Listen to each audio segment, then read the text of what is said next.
Welcome back. Now, recently, the Pharmaceutical Society of Nigeria, PSN, raised an alarm that some chief executive officers of some federal health institutions in the country are diverting funds, drug funds now, and procuring drugs through proxies. The Pharmaceutical Society therefore called on the federal government to probe the allegations. According to a communique read at the recent 96th Annual National Conference of the PSN in Gombe State and signed by the President Cyril Usifo, the PSN specifically alleged the diversion of drug revolving funds accruable to identifiable bank accounts that are not official accounts in the institutions. Now, where the CEOs are in charge. The PSN also said it has empirical data which confirms that the CEOs were guilty of indulging in the procurement of drugs through their proxies. It also says there are in Nigeria today 2 million unregistered drug sellers, 35 open markets, fake drug syndrome with a high incidence rate of 16% to 48% based on various national and international studies in the last 25 years. Now, this is very worrying. Joining me on the program to speak more on this is the former president of the Pharmaceutical Society of Nigeria, Mazi Sam Ohuabunga. Thank you very much, sir, for joining us on the program. These allegations are very, very grave. Speak to us about it. Well, thank you, DEJI. To be sincere to you, this is not a recent development. During my tenure as president of the Pharmaceutical Society of Nigeria, I commissioned a research through my documentation research committee, industrial research committee of the PSN, to investigate these matters, and they came out with very damning conclusions. First is that in many of the federal health institutions where we had the drug revolving fund, which was a very good mechanism set up many years to be able to ensure that we insulated the money for drug procurement from the running of the hospital or the health institutions, so that we can guarantee it was an antidote to the out-of-stock syndrome. But as is usual with our systems that are so open to abuse, and where there's a lot of impunity, nobody is asking questions. The federal medical centers, federal teaching hospitals, and the like have abused this. So much so that in many of the institutions now, the drug revolving fund is hardly working. Why? There are many suppliers, pharmaceutical companies, manufacturers, distributors, and pharmacies that are being owed. When we did an empirical calculation last time, the outstanding debt was ranging between 3 and 5 billion naira. That was outstanding. Some of them for many years. Yeah, the funding was there. Because of this, they are not able to restock anymore, and then the drugs are no longer being supplied. So the industry is suffering because of these huge debts from federal medical institutions, federal health institutions. And there is also a very strong suspicion, and some cases certified, that these hospitals rather pay those they are owing so that they can resupply. They are now using money to go and buy from other people in other ways, using many different types of mechanisms, using proxies, and using sometimes people that are not properly licensed to do some of these supplies, so as to bypass the necessity to pay the industry so that they can restock them. This is part of the ingenious corruption that goes on in the country, and it is inflicting every system. In the healthcare system is there. So in many hospitals today, many federal and public sector hospitals, the heads of the hospitals see drug procurement as the easiest source of making money, because they are unable to make much money from patients, and drugs represent a major component of the revolving cost of the hospital. So they focus on that. And the thing is so bad that sometimes decisions are being made to purchase drugs and pharmacies are not on the table. The awards are made without the input of the pharmacies. Tenders are awarded without input of the pharmacies or without their being on the board where these decisions are taken. And the danger is not only in mismanaging the funds, but also the risk of bringing into the hospital system drugs that may not be able to meet NAFDAC and international quality standards. Now, what I want to ask, does it mean these funds are just made available to these CEOs and there's no oversight at all as to how the funds are spent and, the drugs that are procured? Yeah, the point is this, the way it works in Nigeria. The head of the hospital, whatever name he calls, is the overall, is the boss, is the Lord and Master. He's supposed to be supervised by the Ministry of Health, especially the federal institutions. But who supervises who in Nigeria? Who supervises? Even the supervisor himself eventually becomes part of the corruption. You see the oversight thing we do in the country, in the legislative arms, in other arms, people supervise. They are just part of it.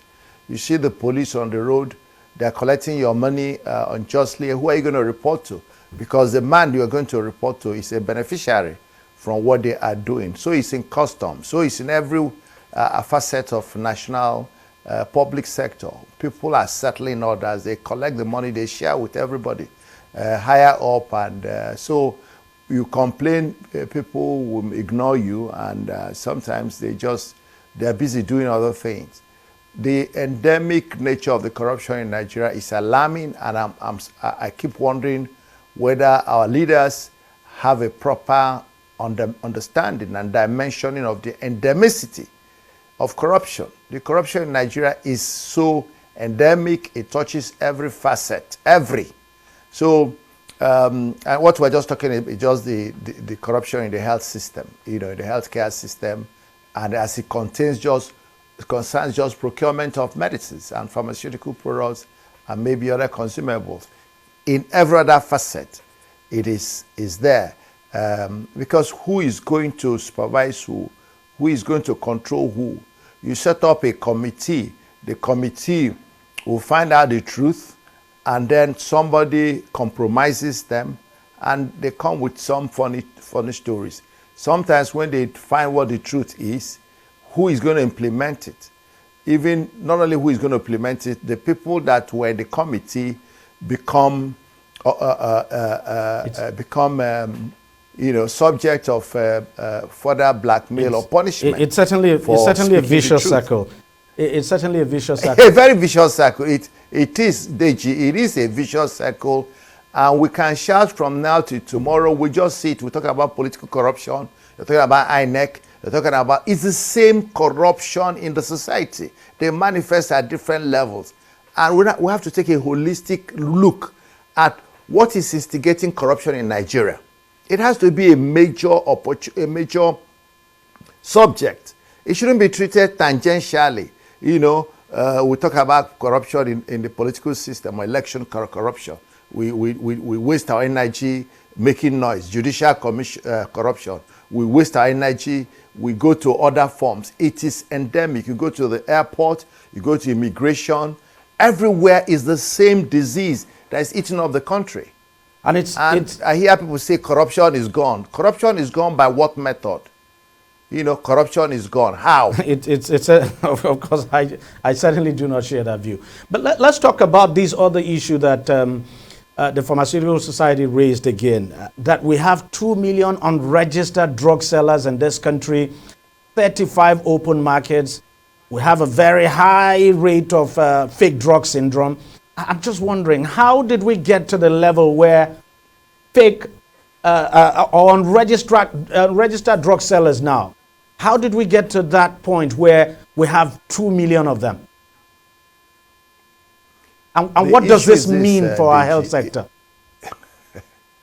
It spells a lot of discomfiture and danger for our health sector, because if you go to every village in this country, you see people selling medicines.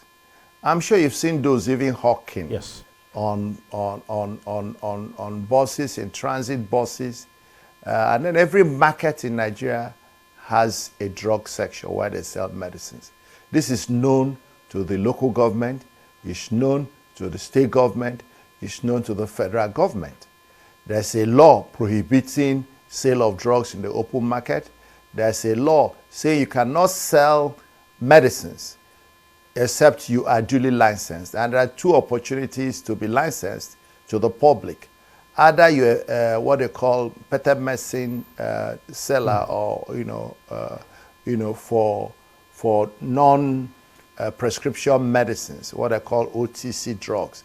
But you have to pass through a registration process, a licensing process, because not everybody can sell medicines, for crying out loud. But Nigeria, selling medicines is like selling vegetables. Anybody can set up. Now, there is an institution called the Pharmacists Council of Nigeria. It used to be called Pharmacists Council of Nigeria, PSN. Then we're having problem with non-pharmacists because they said it is Pharmacists Council. So non-pharmacists who get into the drug business even went to court. Some courts even agree that the law only affects pharmacists. You know, in some places like Akwa Ibom, in Cross River, in Kogi State, the Pharmacists Council of Nigeria was taken to court for trying to regulate them. Yeah. Now, we fought for many years. We now have a new law called the Pharmacy Council of Nigeria, which was passed, I think, last year. And that now gives PCN the opportunity to regulate every facet of pharmaceutical manufacturing, distribution, and sales, you know. And that is the institution that is now trying to ramp up to be able to create the necessary capacity and capabilities to cover the country. But just as it's about setting up, we now heard that the name is being deleted from one of this rationalization that the federal government is trying to do as one of the institutions they are not going to fund anymore. And that is part of what we are worried about. If you don't fund an organization, a regulatory agency in charge of making sure that the right people are licensed to sell medicines, then the people will be incapacitated if they depended on maybe some contribution by professionals, or they go cap in hand asking for donations. That's true. That will eventually bring compromise. That's true. They will collect the money from those they want to regulate. So that's part of our point, that while we agree, I'm one of those who have proposed that we need to, reduce the number of regulatory agencies, the number of agencies. Some of them are duplications of agencies. I agree, but I think they've overstepped it. A general rule should not operate. If you are a regulatory agency regulating, let me not just call one of that profession. Let it not be that I'm making anyone less. But these ones are not dealing. If, for example, if you want to hire a lawyer tomorrow, you must be sure it's a registered. It has a bar license. The regulation is done by you, the person who is hiring the lawyer. If you are not satisfied that he's a lawyer, there's no evidence, you won't hire him. But in the case of medicines, the people who receive medicines have no opportunity to validate whether the medicine they are taking is fake or real, except the professional who intermediates before him, who is the pharmacist. So if you now let it open for anybody, then our country, we're already having these problems when some regulation is going on. You can imagine when regulations it's not there anymore. Are diminished or removed. So what we are essentially saying is that there was a time the incidence of fake drugs was higher. If you remember, during the days of Dora. Certainly. It was higher. Dora came, and the pharmaceutical industry, the PC, and everybody pinching, the government took it seriously. You know, Olusegun Obasanjo's government and the people who worked with him, it became a major national issue.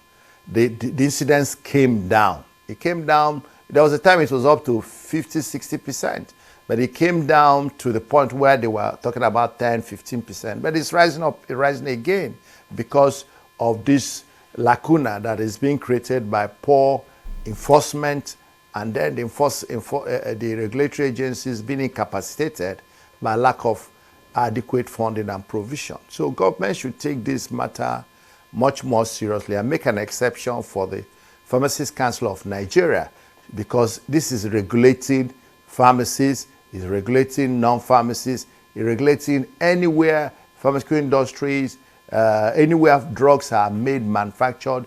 They are sure, they want to be sure. And of course, they regulate the practice, the teaching, and the qualification, but they also regulate the premises. NAFDAC's job is essentially regulating marketing and distribution, production, marketing, and distribution, whereas PCN regulates registration of the premises, the certification of the environment where you are doing this, and then the quality of the people who dispense, who manufacture, and who do all that. So this is the differentiation. Okay. And it is important that we pay more attention to this, because so often our country only responds when we're in crisis or when things have gone wrong. We do not do a lot of proactivity, we do reactivity. All right, Mazi Samuel, thank you very much for your time, and thank you for talking to us. Thank you, Deji. It's a pleasure. God bless you. Thank you, sir. All right, we'll take a short break and we'll be right back. Stay with us. Don't go away. Opinions are free, facts are sacred, but truth is universal. How, in practical terms, can we, for instance, de-escalate the tension? President must see himself as the President of the Federal Republic. We know where the enemy is. 3 places. The Lake Chad Basin, the border area between Nigeria and Cameroon, and then the Sambisa Forest. On DEJI360, we give you a complete dose of everything. Opinion, facts, and undiluted truth. I hardly believe what politicians say in this part of the world. A new Nigeria is possible, a future is possible. We delve into the issues, dissect it so that you can understand it, use it to take action. I don't think there's any need for any governor to look for grant for ranching. DEJI360, dissecting the issues.